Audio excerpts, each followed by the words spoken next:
So in the NFT space, there's a great deal of questions popping up, and I saw this in a couple articles just the other day regarding IP protection, right? And what an NFT really gives you as like an NFT owner, right? And you have obviously, you have different underlying assets that are represented by that token, right? Like you see sports collectibles, you see art, you see what have you. And the first question when you're looking at the analysis is, do you have a ownership right that comes with the NFT? Like the general rule would be like if you're investing in like a collectible or ticket or something like that, you're obtaining the ownership of that item.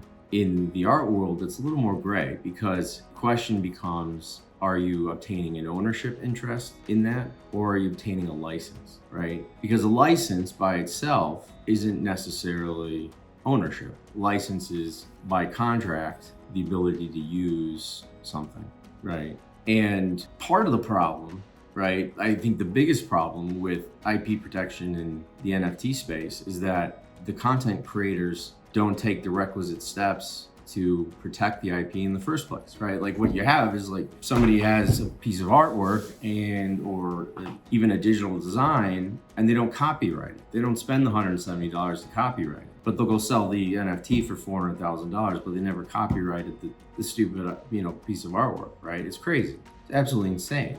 Just do it. Because I think technically, right, like with an NFT, as you see like in the collectibles, like certificates of COAs, like certificate of authenticity, the copyright could follow, right? And could be like on chain. But you don't see that because the content creators don't do that. But nevertheless, neither here nor there, what you're looking at in the NFT space is this kind of hybrid ownership model, right? So I think it needs to be more clear from a contractual standpoint as to what you're actually acquiring, right? Because a license in a piece of art really isn't valuable because there's nothing to really do with it, right? Like, if it was if it was like a work, like a written work or a logo or something like that you could use in like a trademark type thing, yes, there's value in it, but licensing a piece of artwork really doesn't have tremendous value to it because you don't own it.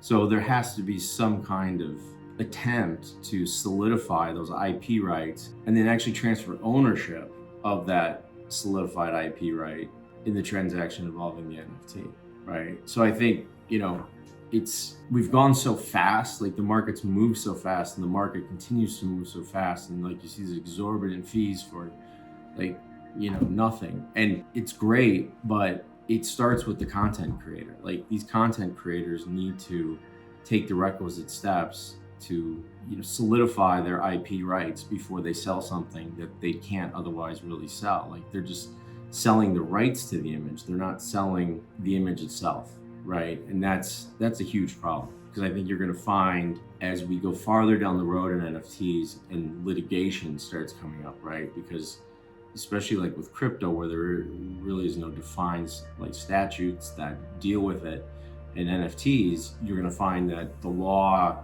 will evolve around cases that are brought. And I think you're going to find people who are left holding the bag, so to speak, right? Because there's nothing that even says in most NFT transactions that I see that it's exclusive, right? So some of these licenses, like they're not even exclusive licenses, they could sell it again. And people don't realize that. But I think what you're going to see is you're going to see court cases start popping up and like these are going to be decided, and that's how you're going to kind of define the rights and privileges that are associated with like various NFTs. But I think as a best practice, like nowadays, if it were me and I'm purchasing art in particular, right, or work that's subject to copyright, I would make sure that work has been copyrighted or at least applied for. And B, I would be sure that the contract provides that I'm obtaining ownership of the IP, intellectual property, not just a license thereto, right? I think it's pretty simple and straightforward, and I think you're probably not going to get a ton of pushback from content creators in the first place, right? Especially at the prices that these things are going for. So those are my thoughts on it. Definitely check out my website. I've got a blog post up on there. Hit me up if you have any questions. Always happy to help. Adam at AdamTracy, TRACY.io, and I'll talk to you later. Cheers.